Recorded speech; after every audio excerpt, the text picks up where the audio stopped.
friends, assalamualaikum. Welcome back to my channel. അപ്പോൾ എൻ്റെ ഒരു പുതിയ വീഡിയോയിലേക്ക് എല്ലാവർക്കും സ്വാഗതം. അപ്പോൾ ഇന്നത്തെ എൻ്റെ വീഡിയോ എന്ന് പറഞ്ഞാൽ ഒരുപാട് പേര് റിക്വസ്റ്റ് ചെയ്തതാണ് എൻ്റെ സ്കൂൾ തുറക്കുമ്പോൾ ഇതുപോലൊരു ഡേ ഇൻ മൈ ലൈഫ് ചെയ്യാമോ എന്ന്. അപ്പോൾ ഞാൻ വിചാരിച്ചു ഇന്ന് ഡേ ഇൻ മൈ ലൈഫ് ചെയ്യാമെന്ന്. ഇന്ന് നവംബർ 1 നിങ്ങൾക്ക് എല്ലാവർക്കും അറിയാമല്ലോ, ഇന്ന് നമ്മുടെ എല്ലാവരുടെയും സ്കൂളൊക്കെ തുറക്കാണ്. അപ്പം ഇന്ന് ഞാനൊരു ഡേ ഇൻ മൈ ലൈഫാണ് ചെയ്യുന്നത്. പിന്നെ അതുകൂടാതെ എനിക്കൊരു സന്തോഷമുണ്ട്. എന്താണെന്ന് വെച്ചാൽ എൻ്റെ അയാൻകുട്ടൻ്റെ ബർത്ത്ഡേ ആണ് ഇന്ന് നവംബർ 1-ന്. അപ്പോൾ അതിൻ്റെ വിശേഷങ്ങളും അല്ലാതെ ഇന്നത്തെ എൻ്റെ ഒരു ദിവസവും എല്ലാം നിങ്ങളുമായി ഷെയർ ചെയ്യാണ്. അപ്പം ആരെങ്കിലും എൻ്റെ ചാനൽ ആദ്യമായി കാണുന്നവരുണ്ടെങ്കിൽ ഒന്ന് സബ്സ്ക്രൈബ് ചെയ്യണേ. പിന്നെ എൻ്റെ തൊട്ടടുത്തുള്ള ബെല്ലൈക്കൺ ഒന്ന് ക്ലിക്ക് ചെയ്ത് അപ്പം ഞാൻ വീഡിയോസ് നിങ്ങൾക്ക് നോട്ടിഫിക്കേഷനായി നിങ്ങളുടെ ഫോണിൽ വരുന്നതായിരിക്കും. പിന്നെ ഞാൻ ഇടുന്ന വീഡിയോസ് ഇഷ്ടമായാൽ ലൈക്ക് ചെയ്യണം, ഷെയർ ചെയ്യണം, നിങ്ങൾ എന്നെ സപ്പോർട്ട് ചെയ്യണം. പിന്നെ നിങ്ങളുടെ എൻ്റെ വീഡിയോ ഇഷ്ടമായാലും ഇഷ്ടമായില്ലെങ്കിലും നിങ്ങൾ കമൻറ്റിലൂടെ അറിയിക്കുകയും ചെയ്യണേ. അപ്പോൾ നമുക്ക് നേരെ വീഡിയോയിലേക്ക് പോകാം. ഇന്ന് ഞാൻ രാവിലെ 6:30 ആയപ്പോഴാണ് എണീറ്റത്. മാമിയാണ് വന്ന് വിളിച്ചത്. ഇന്നലെ മഴയൊക്കെ ആയതുകൊണ്ട് രാത്രി കറണ്ടൊക്കെ പോയി, അതുകൊണ്ട് ഉറക്കമൊന്നും നേരെ ശരിയായിട്ടില്ലായിരുന്നു. രാവിലെ 6 മണിയായപ്പോൾ മുതൽ മാമി വിളിക്കാൻ തുടങ്ങി. നേരത്തെ എണീറ്റ് റെഡിയായാലേ ഉള്ളൂ. നടന്നാണ് ഞാൻ ബസ്സില്ലാത്തതുകൊണ്ട് സ്കൂളിൽ പോകുന്നത്. അപ്പം രാവിലെ എണീറ്റ് റെഡിയായാലേ ഉള്ളൂ സ്കൂളിലേക്ക് നേരത്തെ എത്താൻ കഴിയൂ. അങ്ങനെ ഞാൻ ബെഡ്ഷീറ്റൊക്കെ മടക്കി വെച്ചിട്ട് മുറ്റത്തേക്ക് പല്ല് തേക്കാനായി ഇറങ്ങി. പല്ലൊക്കെ ഇറങ്ങിയപ്പം പുറത്തൊക്കെ നല്ല മഴയൊക്കെ ഉണ്ടായിരുന്നു.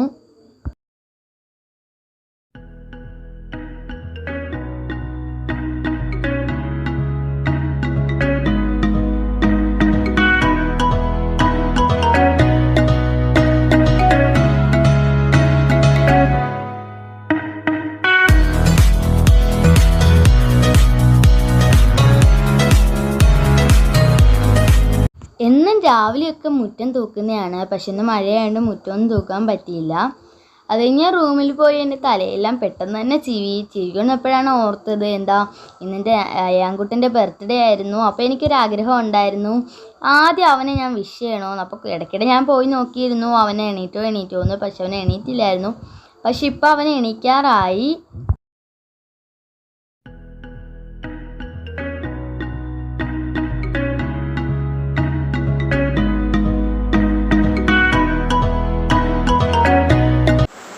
അപ്പോൾ അയാൻകുട്ടൻ എണീറ്റെന്ന് തോന്നുന്നു. അയാൻ്റെ സൗണ്ട് കേൾക്കുന്നുണ്ട്. അവൻ എണീറ്റിട്ടുണ്ട്. അപ്പോൾ അവൻ ആദ്യം തന്നെ ഞാൻ പോയി എടുത്തു. എന്താണെന്നറിയില്ല, അവനിന്ന് നല്ലൊരു മൂഡിലാണ് എണീറ്റത്. സാധാരണ എണീക്കുമ്പോൾ കരഞ്ഞുകൊണ്ടാണ് എണീക്കുന്നത്. ഇന്ന് ഞാനെടുത്ത് വിഷ് ചെയ്തപ്പം അവൻ ഒരുപാട് സന്തോഷമായി, ചിരിച്ചുകൊണ്ടാണ് എണീറ്റത്.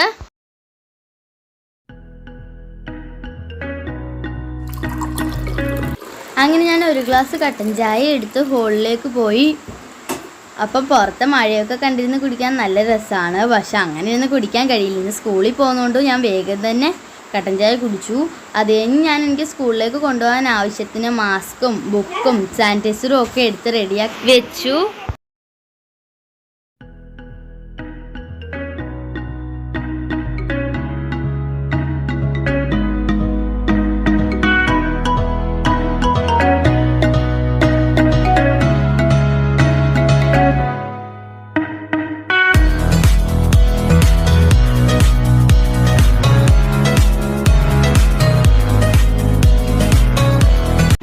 ഇന്നലെ മഴയായതുകൊണ്ട് തുണിയൊന്നും കഴുകിയില്ലായിരുന്നു. അപ്പോൾ കുറച്ച് തുണിയൊക്കെ ഉണ്ടായിരുന്നു. അപ്പോൾ ഞാൻ വേഗം തന്നെ തുണിയൊക്കെ കഴുകി. എന്നിട്ട് ഇനി കുളിച്ചിട്ട് സ്കൂളിൽ പോകണം.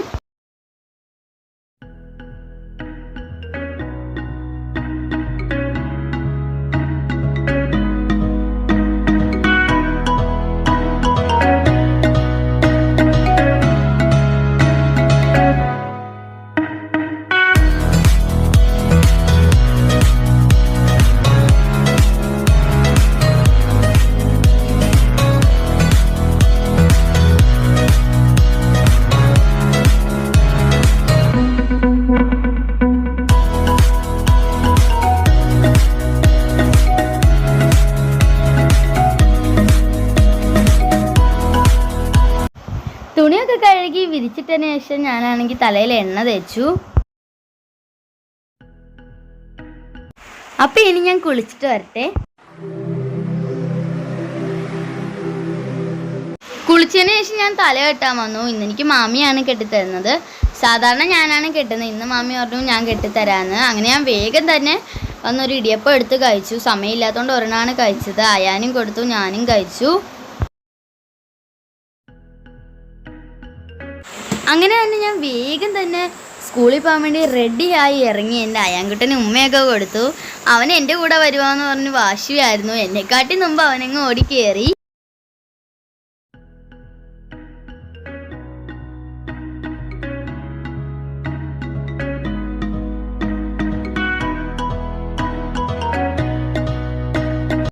ഇവിടെ നിന്ന് ബസ് കയറിയാണ് ഞാൻ സ്കൂളിലേക്ക് പോകുന്നത്. ഇവിടെ ഇപ്പോൾ റോഡൊക്കെ നശിച്ചു കിടക്കുന്നതുകൊണ്ട് ബസ്സൊന്നും വരില്ല. അപ്പം ഞാൻ 2 കിലോമീറ്ററോളം നടന്നാണ് പോകുന്നത്. ഇപ്പം എൻ്റെ കൂട്ടുകാരൊന്നും ഇല്ല, അവരൊക്കെ കൊറോണ ആയതുകൊണ്ട് വരുന്നില്ല എന്നാണ് പറയുന്നത്. അപ്പം ഞാനും മാമിയും കൂടെയാണ് പോകുന്നത്. അപ്പം മാമിയാണ് ക്യാമറ പിടിക്കുന്നത്.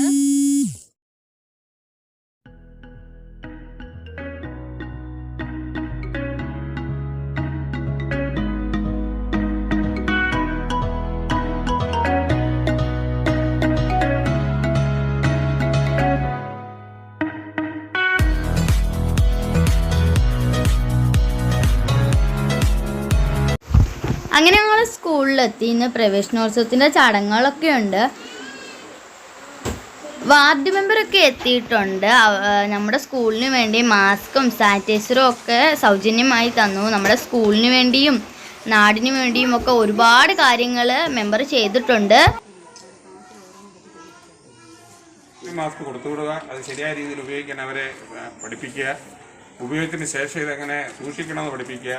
പിന്നെ ഇവിടെ എന്തിനാ മാസ്ക് എന്ന് വെച്ചാൽ, ഇവിടെ വന്നതിന് ശേഷം ഏതെങ്കിലും ഒരു കുട്ടിക്ക് മാസ്ക് നഷ്ടപ്പെട്ടു എന്ന് വിചാരിക്കും, സംഭവിക്കാം. പള്ളി കുട്ടി പോകാം, ചിലപ്പോൾ അവർ ശ്രദ്ധിക്കാൻ കളഞ്ഞിട്ട് പോകാം, വഴിയിലൊക്കെ കളഞ്ഞിട്ട് പോകും. അപ്പോൾ അങ്ങനെ ഏതെങ്കിലും കുട്ടിക്ക് മാസ്ക് നഷ്ടപ്പെട്ടാൽ അന്നേരം അത് എടുത്തു കൊടുക്കണം എങ്കിൽ നമ്മുടെ കയ്യിൽ മാസ്ക് വേണം. അതിനാണ് ഈ മാസ്കുകൾ ഇവിടെ ഉള്ളത്.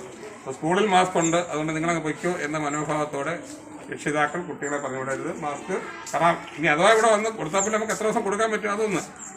ഈ വരുന്ന വഴിക്കെല്ലാം രോഗപ്രതിക്കാനുള്ള സാധ്യതയുണ്ട്. അപ്പോൾ മാസ്ക് നിർബന്ധമായും വീട്ടിൽ തന്നെ കൊടുത്തു വിടണം. അത് ശരിയായ രീതി ഉപയോഗിക്കാനാണ് പഠിപ്പിക്കണം. ഇവിടെ ഇരിക്കുന്ന മാസ്ക് ഏതെങ്കിലും കാരണവശാൽ മാസ്കുകൾ നഷ്ടപ്പെട്ടാൽ ആ മാസ്ക് നമ്മൾ കുട്ടിക്ക് അന്നേരം വിളിച്ചുകൊണ്ട് പോയി മാസ്ക് കൊടുക്കും. സാനിറ്റൈസറിൻ്റെ ഉപയോഗം നമ്മൾ ആവശ്യത്തിന് 5 ലിറ്റർ സാനിറ്റൈസർ നമുക്കിവിടെ എത്തിയിട്ടുണ്ട്. അത് ചെറിയ ചെറിയ കുപ്പികളിലാക്കി ക്ലാസ് മുറികളെല്ലാം നമ്മൾ കെട്ടിയിട്ടിട്ടുണ്ട്. ഇവിടെ എല്ലാം ഉണ്ട്, നിങ്ങൾക്ക് കാണാം. ബോട്ടിലാക്കിയിട്ട് ഇട്ടിട്ടുണ്ട്, അതുകൊണ്ട് അതുകൊണ്ട് അപ്പോൾ ആവശ്യത്തിനുണ്ട്. ഇത് തീരുന്ന മാർക്ക് നമ്മൾ വാങ്ങും. ഇവിടെ വരുമ്പോൾ നമ്മൾ ഫുള്ളി എപ്പോഴും നമ്മളൊക്കെ സാനിറ്റൈസർ ഉപയോഗിക്കും. അപ്പോൾ ഇവിടെ നിന്ന് ഇറങ്ങുമ്പോഴും വീട്ടിൽ ചെല്ലുമ്പോഴും ഒക്കെ ഉപയോഗിക്കേണ്ടത് നിങ്ങളുടെ മാത്രം ഉത്തരവാദിത്തമാണ്. അതാണ് 2. പിന്നെ തൽക്കാലം ഉച്ചവരെയുള്ള ക്ലാസ്സേ ഉള്ളൂ. ഉച്ചഭക്ഷണം 1-ാം തീയതി മുതൽ കൊടുക്കണം നിർദ്ദേശമുണ്ട്. അതിൻ്റെ അടിസ്ഥാനത്തിൽ മൂലം ഉച്ചഭക്ഷണമുണ്ട്. 2, ഏതെങ്കിലും സാഹചര്യത്തിൽ കുട്ടിക്ക് പിന്നെ ഒരു തെർമൽ സ്കാനർ നമ്മൾ അറേഞ്ച് ചെയ്തിട്ടുണ്ട്. ഓരോ ദിവസവും ഗേറ്റിൽ നിന്നും അല്ലെങ്കിൽ നമ്മുടെ ക്ലാസ് മുറിയിൽ നിന്നും ഈ ചൂട് പരിശോധിച്ചിട്ടായിരിക്കും കുട്ടികളെ അകത്ത് വിടുന്നത്. സാധാരണഗതിക്കുള്ള റൂം ടെമ്പറേച്ചർ 37, കുട്ടികൾക്ക് പ്രത്യേകിച്ച് എന്തെങ്കിലും ഉണ്ടോ? എല്ലാവർക്കും ഒന്ന് തന്നെ 37-38. അതിൽ കൂടുതലുണ്ടെങ്കിൽ നമ്മൾ രക്ഷിതാക്കളെ വിവരം അറിയിക്കുകയും അവർ ആരോഗ്യ പ്രവർത്തകർ സഹായം തേടുകയും വേണം. കാരണം ഇത് ഒരാൾക്ക് വന്നാൽ അറിയാമല്ലോ അതിൻ്റെ ബാക്കിയായിട്ടെന്ന്. അതാണ്. പിന്നെ തെർമൽ സ്കാനർ, പിന്നെ നമ്മൾ പൾസ് ഓക്സിമീറ്ററും നമ്മൾ വാങ്ങിച്ചിട്ടുണ്ട്. അതിൻ്റെ അടുത്തുള്ള നല്ല സാധനം. അതെന്തിനാണെന്ന് ചോദിച്ചാൽ 2 ഉപയോഗമുള്ളത്. ഒന്ന്, ഈ പൾസ് ഓക്സിമീറ്ററിൻ്റെ ഉപയോഗം എപ്പോഴും രോഗം വന്നതിന് ശേഷമാണ്. ഓക്സിജൻ്റെ അളവ് അല്ലാതെ പറഞ്ഞാൽ ഗുരുതരാവസ്ഥയിലാവും. അപ്പോൾ അത് നമുക്ക് മുൻകൂട്ടി കണ്ടുപിടിക്കുന്നതിന് ആവശ്യമായ വൈദ്യസഹായം നേടാനാണ് പൾസ് ഓക്സിമീറ്റർ വാങ്ങിച്ചത്. നമ്മൾ തുടക്കത്തിൽ ഇത് കിട്ടാത്തൊരു സാധനമായി. ഞാൻ തന്നെ മുൻകൈ നമ്മൾ മാങ്കോട്ടൊരെണ്ണം കൊടുത്തിട്ടുണ്ട് ആശുപത്രി.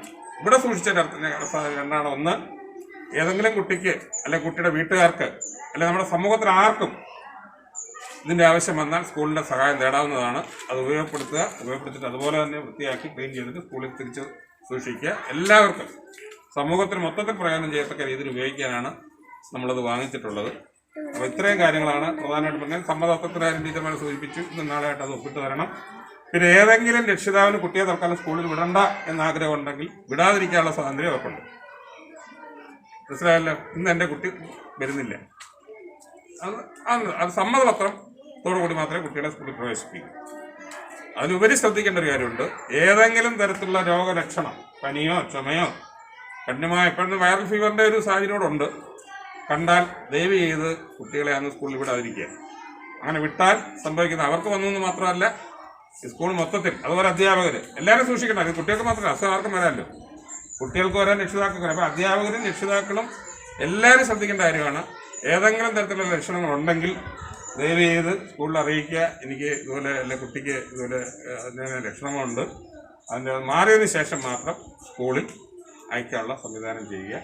വന്ന് പങ്കെടുത്ത എല്ലാവരും നന്ദി. അതുപോലെ നമ്മൾ PTA വിളിച്ചുകൂട്ടി എല്ലാ കാര്യങ്ങളും വിശദമായിട്ട് പറഞ്ഞിട്ടുണ്ട്. ഉദയം വിളിച്ചുകൂട്ടി ഈ കോവിഡ് കാലത്ത് സ്കൂൾ തുറക്കുന്നതുമായി ബന്ധപ്പെട്ട് നമ്മൾ എന്തെല്ലാം മുന്നൊരുക്കങ്ങൾ രക്ഷിതാക്കളും സ്കൂൾ അധികൃതരും ചെയ്യണോ അതെല്ലാം ഗവൺമെൻറ് നിർദ്ദേശമായിട്ട് തന്നിട്ടുണ്ട്. അതെല്ലാം വളരെ വ്യക്തമായിട്ട് പൊതുവെ വിളിച്ചുകൂട്ടി പറഞ്ഞിട്ടുണ്ട്. അന്ന് വരാത്തവരുണ്ടെങ്കിൽ അവരെ കൂടി നിങ്ങൾ അറിയിക്കണം. കുട്ടികളെ ഗേറ്റ് വരെ കൊണ്ടുവരാം. ഇന്നത്തെ കാര്യമല്ല പറഞ്ഞ് ഇന്ന് തുറക്കുക, ഗേറ്റ് വരെ കൊണ്ടുവരാം. കുട്ടികളെ അകത്തേക്ക് പ്രവേശിപ്പിക്കുക. നിങ്ങൾ കൂട്ടം കൂടി നിൽക്കാതെ മാറി നിൽക്കുക, അല്ലെങ്കിൽ വിടുന്ന സമയമാകുമ്പോൾ വന്ന് വിളിച്ചുകൊണ്ട് പോവുക.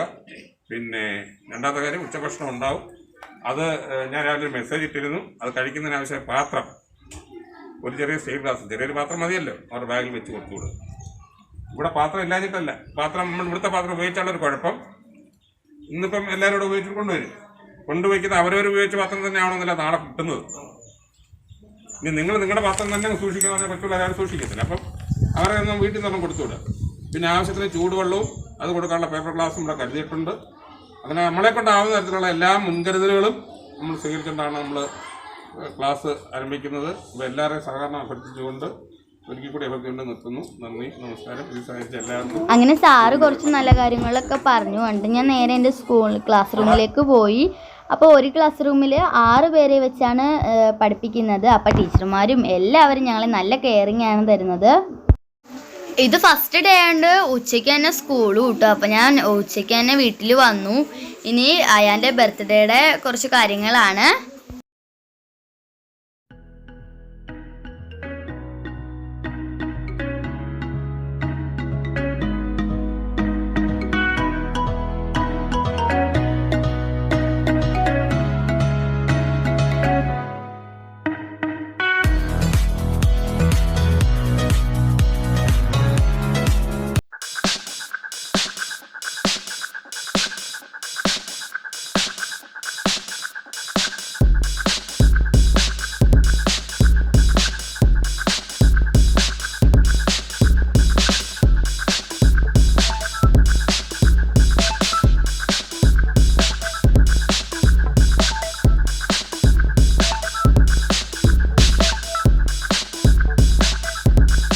അങ്ങനെ ഞാനാണ് അയാനെ കൊണ്ട് കേക്കൊക്കെ കട്ട് ചെയ്തത്. അപ്പോൾ ഇന്നത്തെ ഞങ്ങളുടെ വീഡിയോ നിങ്ങൾക്ക് എല്ലാവർക്കും ഇഷ്ടമായെന്ന് കരുതുന്നു. ഇഷ്ടമായാൽ കമൻറ്റിലൂടെ അറിയിക്കണേ.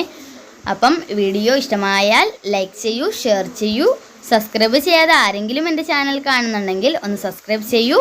അതിൻ്റെ തൊട്ടടുത്തുള്ള ബെല്ലൈക്കൺ ഒന്ന് ക്ലിക്ക് ചെയ്യണേ. അപ്പോൾ ഓക്കെ, ബൈ.